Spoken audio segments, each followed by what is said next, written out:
What's up mga kaibigan? So meron tayong i-unbox ngayon dito.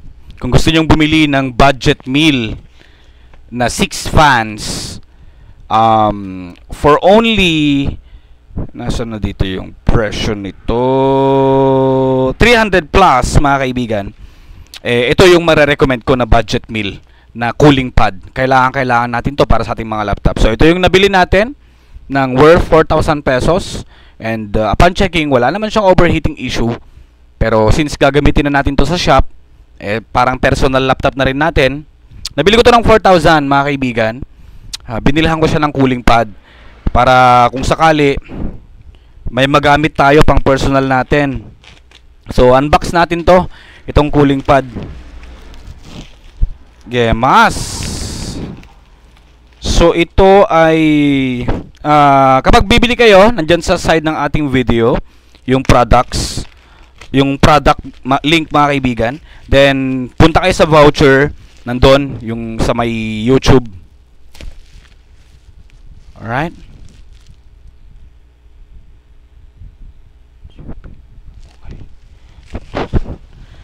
May nag-message. So ito ay laptop cooling pad Q3 6-core quiet fans. Mache-check natin syempre. Buksan natin. Ganda oh, napaka-authentic ng kanyang ng box. Tapos sisirain lang natin.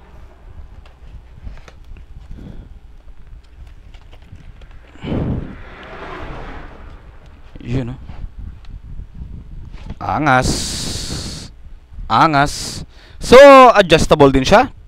Siguro. Check na. Ay, meron. Oh, just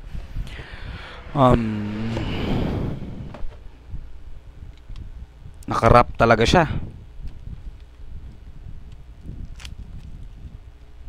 Okay. So maganda to sa mga pangbakbakan na trabaho. Ito parang accessories ko lang.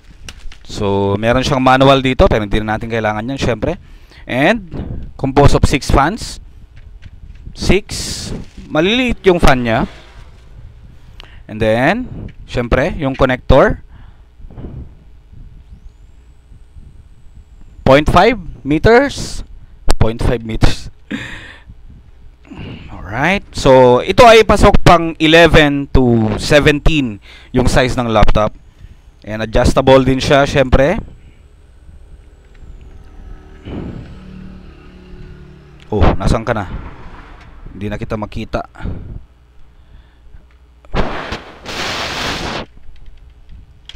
Yun. So, merong iba't ibang levels ng sizes niya. Kung ano yung height na gusto natin. Pinakamataas, pinakamababa. Pang-anim. Pangalawa lang tayo. Then, and meron siyang dalawang USB ports. And dito yung adjustan ng kanyang speed. Okay? So, testingin natin. It's the moment of truth. No? Shadow bang mataas yan? Baba ko lang muna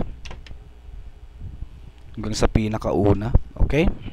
Then, syempre, okay, saktong-sakto lang siya sa isang 14 inches na laptop. Nagkamali ako dun sa 15, pero okay rin, okay lang din. Yun, no? Very authentic yung datingan niya. Then, saksak natin syempre yung kanyang USB connector. Yan. And then dito tayo. Alright, padaan na lang natin dito sa may ilalim.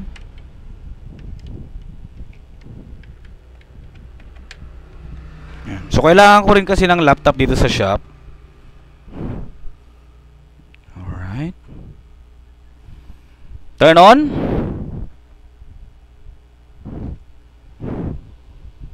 Oops. Hindi siya umandar. Anong problema natin? I-adjust ko lang.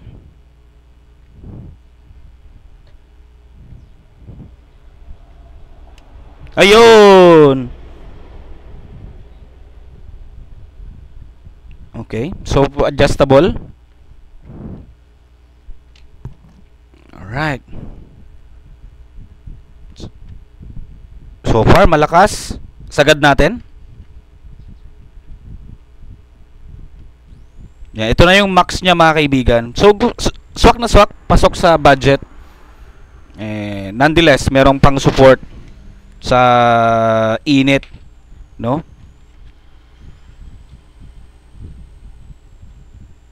Alright. Goods.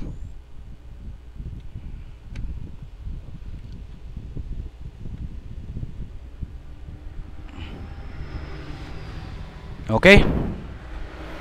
Done. Gusto nyo mag-order, nasa produkto natin yan.